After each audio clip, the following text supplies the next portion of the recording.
Willkommen zu den Übungsgesprächen auf Deutsch mit Geschichten. Bist du bereit, dein Deutsch zu üben und fließender zu werden? Lass uns anfangen. Die Frau eines wohlhabenden Mannes wurde sehr krank. Als sie das Gefühl hatte, dass sie sterben würde, rief sie ihre einzige Tochter zu sich und sagte: „Sei immer ein gutes Mädchen, und ich werde von Himmel über dich wachen.“ Kurz darauf schloss sie die Augen und verstarb, und sie wurde im Garten begraben. Das kleine Mädchen besuchte ihr Grab jeden Tag, weinte und war freundlich zu allen um sie herum.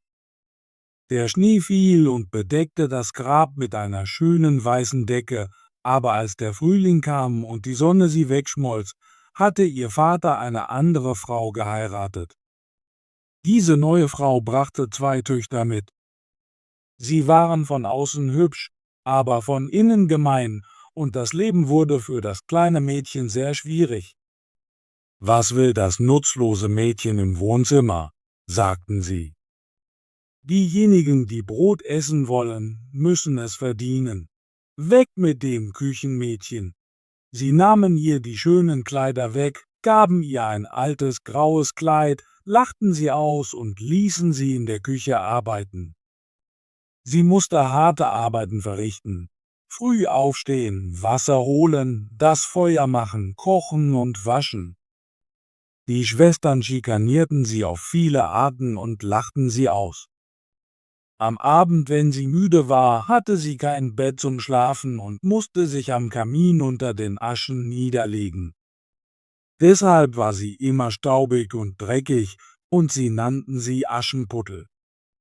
Eines Tages wollte ihr Vater zur Messe gehen und fragte die Töchter seiner Frau, was er ihnen mitbringen solle. »Feine Kleider«, sagte die erste. »Perlen und Diamanten«, rief die zweite.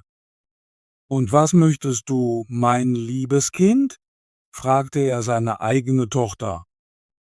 »Den ersten Zweig, der an deinem Hut streift, wenn du dich umdrehst, um nach Hause zu kommen«, antwortete sie. Er kaufte die feinen Kleider und Juwelen für die beiden ersten Mädchen, und auf dem Heimweg streifte ein Haselnusszweig an ihm vorbei und hätte ihm fast den Hut heruntergerissen. Also brach er ihn ab und brachte ihn seiner Tochter mit. Sie nahm ihn mit zu dem Grab ihrer Mutter und pflanzte ihn dort, weinte so sehr, dass ihre Tränen ihn bewässerten. Bald wuchs er zu einem schönen Baum heran.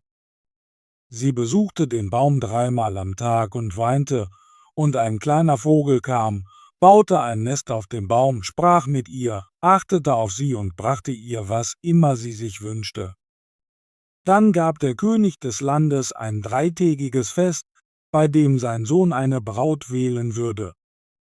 Aschenputtels 2 Schwestern waren eingeladen, und sie riefen sie: »Kämme uns jetzt die Haare, putze unsere Schuhe und binde uns die Schärpen, denn wir gehen auf den Ball des Königs.« Sie tat, was sie verlangten, aber als sie fertig war, konnte sie nicht anders als zu weinen, weil sie auch zum Ball gehen wollte. Schließlich bat sie ihre Mutter, sie gehen zu lassen. »Du Aschenputtel, du hast nichts anzuziehen, keine Kleider, und du kannst nicht einmal tanzen. Du willst zum Ball gehen?« Als sie weiter bettelte, sagte ihre Mutter: »Ich werde diese Schüsselchen mit Erbsen in die Asche werfen. Und wenn du sie alle in 2 Stunden herausgepickt hast, kannst du zum Fest gehen.« Also warf sie die Erbsen in die Asche, aber das kleine Mädchen lief in den Garten und rief: »Eile, Eile durch den Himmel, Turteltauben und Buchfinken fliegt. Amsel, Drossel und fröhlicher Stieglitz, Eile, Eile, kommt herbei. Alle kommt schnell, helft mir. Eile jetzt!« Pick, pick, pick! Zuerst flogen 2 weiße Tauben durch das Küchenfenster herein. Dann kamen 2 Turteltauben, und danach kamen alle kleinen Vögel der Welt, zwitscherten und flatterten herein. Sie flogen in die Asche. Die kleinen Tauben bückten sich und begannen zu picken, picken, picken. Bald schlossen sich alle Vögel an, und gemeinsam pickten sie alle guten Erbsen heraus und legten sie in eine Schüssel, während nur die Asche zurückblieb. Lange bevor die 2 Stunden um waren, war die Arbeit erledigt und alle Vögel flogen durch die Fenster wieder hinaus.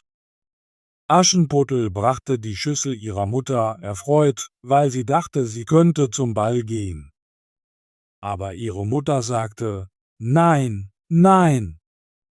Du dreckiges Mädchen, du hast keine Kleider und du kannst nicht tanzen, du sollst nicht gehen.« Als Aschenputtel wieder flehte, sagte ihre Mutter: »Wenn du in einer Stunde noch 2 Schüsseln mit Erbsen aus der Asche picken kannst, kannst du auch gehen.« Sie dachte, dass dies Aschenputtel beschäftigen und sie aus dem Weg schaffen würde.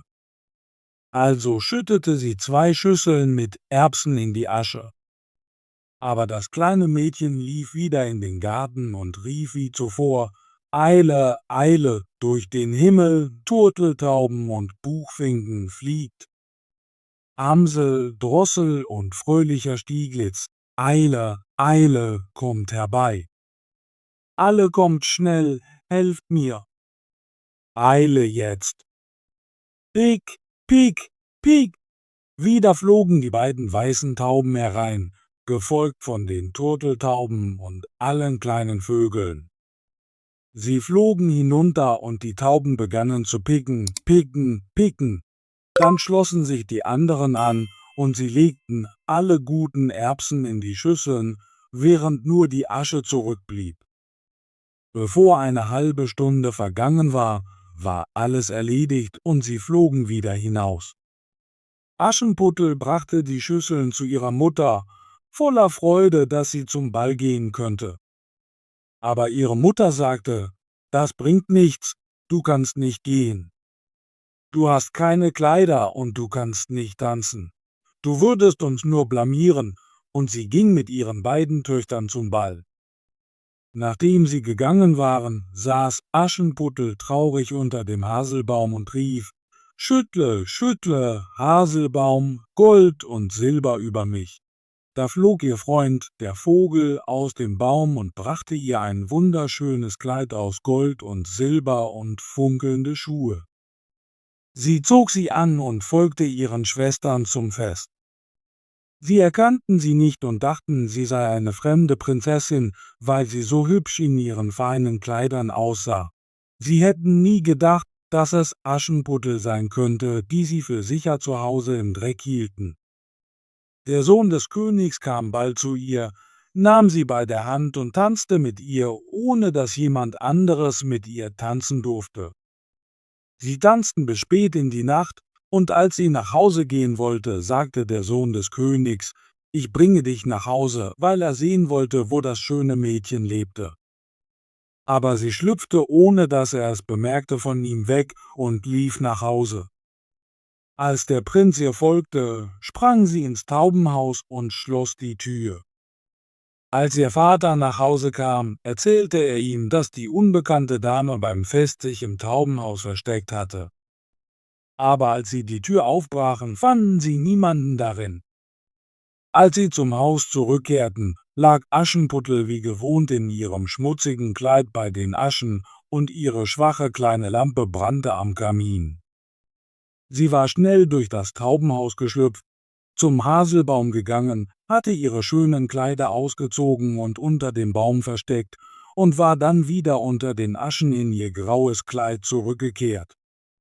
Am nächsten Tag, als das Fest erneut stattfand und ihr Vater, ihre Mutter und ihre Schwestern gegangen waren, ging Aschenputtel zum Haselbaum und sagte: »Schüttle, schüttle, Haselbaum, Gold und Silber über mich.« Der Vogel kam und brachte ihr ein noch schöneres Kleid als das vom Vortag.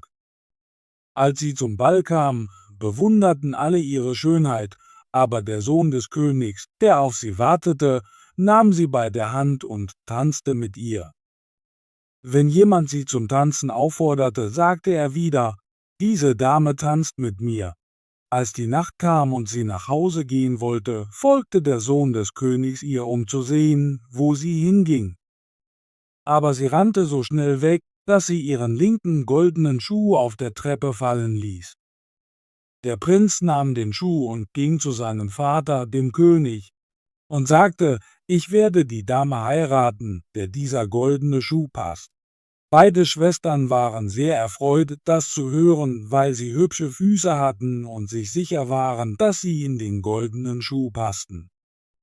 Die Älteste ging zuerst, um ihn anzuprobieren, und ihre Mutter stand daneben. Aber ihr großer Zeh passte nicht hinein, und der Schuh war viel zu klein für sie. Dann gab ihre Mutter ihr ein Messer und sagte: »Mach dir keine Sorgen, schneide ihn ab. Wenn du Königin bist, wird dir der große Zeh egal sein.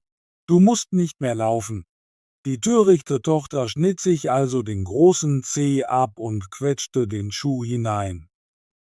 Der Prinz nahm sie zur Frau und setzte sie neben sich auf sein Pferd, ritt mit ihr davon.